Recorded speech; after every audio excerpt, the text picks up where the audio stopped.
In 2023, something quietly happened that most headlines ignored. Saudi Arabia sat down with China and discussed selling oil in yuan, not dollars, and for decades that was unthinkable because the entire global economy was built on one rule. You want oil, you use dollars.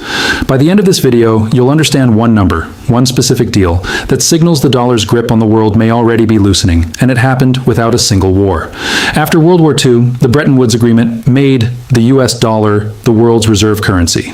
And then, in 1974, the U.S. struck a deal with Saudi Arabia to sell oil exclusively in dollars in exchange for American security guarantees, creating the petrodollar system, a financial architecture so powerful that every country on Earth needing energy had to first acquire U.S. dollars, giving America the power to print money, run deficits, and impose economic sanctions. China watched this for decades, studying not just trade, but something more fundamental. What gives a currency its power, and how do you build an alternative? Everything you just learned about why the dollar is powerful is exactly the blueprint China has been quietly dismantling. Starting with the one commodity that holds it all together.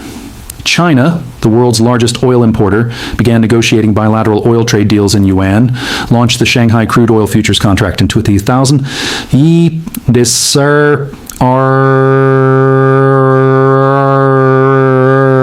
And when Russia's 2022 invasion of Ukraine prompted the West to freeze $300 billion in Russian reserves overnight, every non-Western nation received the same chilling message. Your dollar reserves can be weaponized against you at any moment.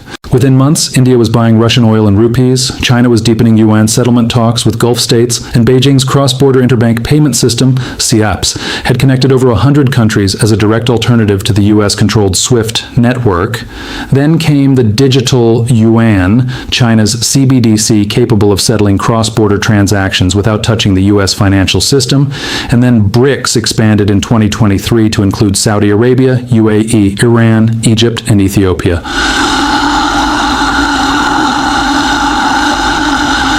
For the first time bringing major oil producers into a bloc, openly discussing non-dollar trade. Here's what most financial analysts are reluctant to say publicly. China's biggest weapon against the dollar isn't the yuan at all. For years, the debate has been framed as, will the yuan replace the dollar? And that framing is exactly what China wants the West focused on, because it's the wrong question.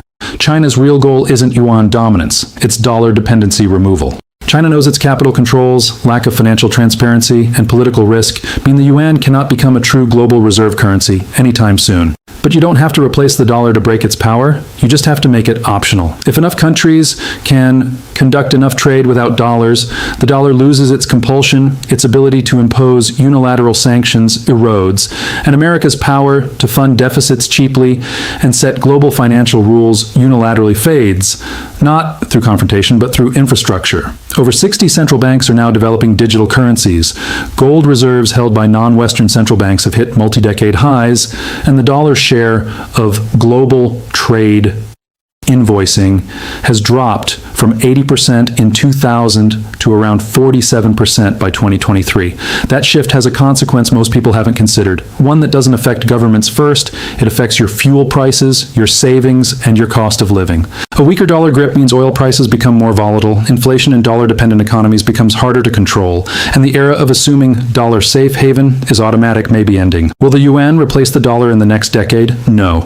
But will the dollar remain the unchallenged currency it was in 1990? Almost certainly not. The world is moving toward a messier, multipolar financial system, and no one knows what the trigger event looks like. History rarely telegraphs the moment a system breaks. Remember the Saudi Arabia-China meeting from the opening? That meeting has now been followed by 6 more, and the conversations are no longer exploratory. They're operational. If this changed how you think about money and power, drop your answer in the comments. Do you think the dollar will still dominate in 2040? Subscribe if you want to understand how these shifts affect everyday economies before they become headlines. And next, we're covering the one country that is simultaneously America's largest creditor and China's most important trade partner, and what happens to the global economy if it's forced to choose sides.